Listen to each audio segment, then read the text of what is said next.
All right, so you're thinking about starting a business. Huh. Well, we're about to unpack some wisdom from a guy who knows a thing or two about making it happen. Yeah, we're diving into The Art of the Start by Guy Kawasaki. It's kind of a classic in the startup world. And we're not just skimming the surface, we're going deep on this one, really breaking down Kawasaki's key insights on getting a business off the ground. What I love about Kawasaki is that he's all about action. Less theory, more doing. And he doesn't sugarcoat things. Starting a business is tough, but it's also incredibly exciting, Hmm. especially when you have a solid framework to guide you. And that's exactly what we're here to explore, right? So where do we even begin with this art of the start thing? Well, Kawasaki kicks things off by addressing a common pitfall that trips up a lot of aspiring entrepreneurs: perfection paralysis. Oh yeah, I've been there, totally stuck in the planning stage, Yeah. trying to make everything perfect before even taking that first step. And that's where the concept of the minimum viable product comes in. Kawasaki calls it the MVP. It's about getting a basic version of your product or service out there as quickly as possible. So it's like saying done is better than perfect, right? Absolutely. It's about embracing imperfection, gathering feedback, and iterating based on real world insights. A great example of this is Airbnb. Oh yeah. They started out renting air mattresses in their own apartment, right? Talk about humble beginnings. Exactly. They had this simple idea. They tested it, they learned from it, and they kept refining it based on what their customers were telling them. So they didn't wait for the perfect website or the perfect marketing plan. They just went for it. And that's a key takeaway from Kawasaki. Don't get bogged down in the details, just start. But there's got to be more to it than just launching quickly, right? How do you make sure you're building something that's actually worthwhile, something that solves a real problem? That's where Kawasaki's step one comes in: making meaning. He wants entrepreneurs to ask themselves three crucial questions before they even think about launching. Okay, I'm intrigued. What are these make or break questions? The first one is all about impact. Does this idea add value to people's lives? Hmm. It's about identifying a genuine problem that your product or service solves. So not just creating something because it's cool or trendy. It have to have a real purpose. Right, absolutely. It's about making a difference, but it's also about the entrepreneur's own drive. And that leads to the second question: would I be excited to work on this every day? Oh, I see. Because starting a business is a marathon, not a sprint. You got to be passionate about it to stay motivated through all the ups and downs. Exactly. Passion is fuel, but practicality is also important. And that's where the third question comes in. Does this idea have the potential to grow? So it's about thinking long term. Can this thing scale? Can it reach a wider audience? Can it become something truly sustainable? Precisely. You need both the heart and the head working together: passion and a realistic assessment of the idea's potential. It's all starting to click. Yeah. But how does the MVP actually help you answer those big questions? Well, the MVP isn't about perfection, it's about validation. It's about getting your idea in front of real users as quickly as possible to see if it resonates, if it solves the problem you intended it to solve, and if people are genuinely excited about it. So it's like a litmus test. You're putting it out there in its rawest form and seeing how people react. Exactly. And that feedback loop is invaluable. Let's say you launch your MVP and the response is lukewarm. People don't quite get it, or they're suggesting features that are totally off base from your vision. Ouch. That's got to be tough to hear. It can be, but it's better to find out early on than to invest months or even years into something that's not going to fly. So it's like a reality check. Yeah. It forces you to confront those tough questions and make adjustments before it's too late. And those three questions we talked about, they act as a compass. They help you stay grounded in your purpose and navigate the inevitable challenges that come with launching a new venture. I like that. A compass. Yeah. It's about finding your direction and then having the courage to follow it, even when the path gets a little bumpy. Exactly. And that's what's so brilliant about Kawasaki's approach. He's not just about speed, he's about smart action. He's about creating a framework for success that's both exciting and strategic, grounded in meaning and driven by passion. It's all making sense now. But what about once you've launched and you're looking to grow?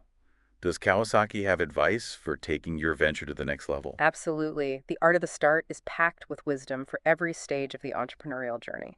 And that brings us to part two of our deep dive. Can't wait to unpack more of Kawasaki's brilliance. We'll be back soon for more. So we talked about launching smart, validating your idea, getting that MVP out there, but now what about taking it to the next level? Yeah, that's what I'm really curious about. You've got this promising startup, maybe even some early traction. But how do you actually scale it? How do you turn it into a thriving business? Well, Kawasaki really emphasizes that scaling isn't just about doing more of what you're already doing. It's about evolution.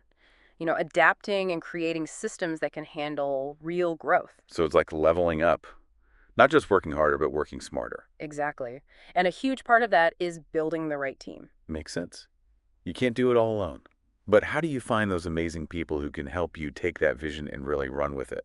Kawasaki is all about surrounding yourself with people who are smarter than you, people who challenge you and bring different perspectives to the table. So it's not about just hiring yes men.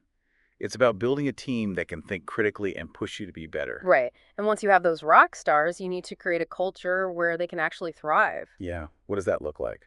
A culture of innovation and growth. Well, Kawasaki talks about empowering your team, giving them ownership and autonomy, letting them make decisions and take risks. So it's about creating an environment where people feel valued, where they feel like they're a part of something bigger than themselves. Definitely. That sense of shared purpose is crucial for staying motivated and aligned as you grow. But communication is key too. Yeah. Transparency is huge, Mm. especially as things get more complex. Absolutely. Kawasaki emphasizes the importance of keeping everyone informed about the company's goals, the progress, the challenges, everything. So everyone's on the same page, working towards a common objective. Right. And along with transparency, he talks about continuous learning and development. Like investing in your team's growth, providing opportunities for training, mentorship even. Exactly, because when your team is thriving, the business thrives. But scaling isn't just about internal stuff, it's also about reaching new customers, expanding your market. Ah, yes. Marketing, Yeah. that whole other beast. Kawasaki is a big believer in leveraging social media and online platforms to build a community around your brand. Content is king, right? It is, but it's got to be good content. Valuable content that resonates with your target audience and establishes you as a thought leader. So not just spamming people with ads, you got to give them something real, something they actually care about. Exactly. And Kawasaki emphasizes the importance of authenticity, being genuine and transparent in your messaging. People can spot a fake a mile away. It's all about being real. Yeah. Sharing your story, your struggles, your successes. And building those genuine connections with your audience. Kawasaki even talks about enchanting your customer. Enchanting them. Now that sounds interesting. It means going above and beyond to create a positive and memorable experience. Something that leaves a lasting impression and fosters loyalty. Like exceeding expectations, creating those wow moments that keep people coming back for more. Exactly. It's about making your customers feel special, appreciated, part of your journey. I love that. Yeah. But how do you actually achieve that? It sounds almost magical. Well, Kawasaki offers some pretty practical tips, thinking about the little details, the unexpected touches that can create a sense of delight. It's about adding that personal touch, showing that you care.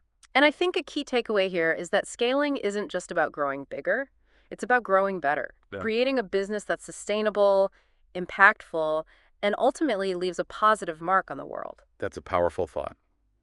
But let's face it, not everything goes according to plan. There will be bumps in the road, setbacks, moments of doubt.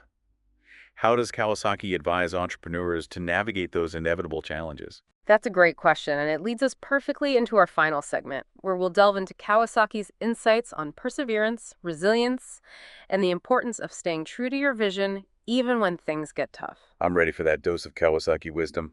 Let's Dive in. Oh. Okay, so we've talked about launching smart, building a strong team, even enchanting your customers. But let's be real, the entrepreneurial journey isn't always sunshine and rainbows, right? You got it. Starting a business is tough. There are going to be setbacks, challenges, moments where you just want to throw in the towel. So how do you deal with those inevitable bumps in the road? What does Kawasaki have to say about navigating those tough times? Well, he's pretty upfront about it. He doesn't sugarcoat things. Setbacks are part of the process. It's not about avoiding failure. It's about learning from it. Like that saying, fail fast, fail forward.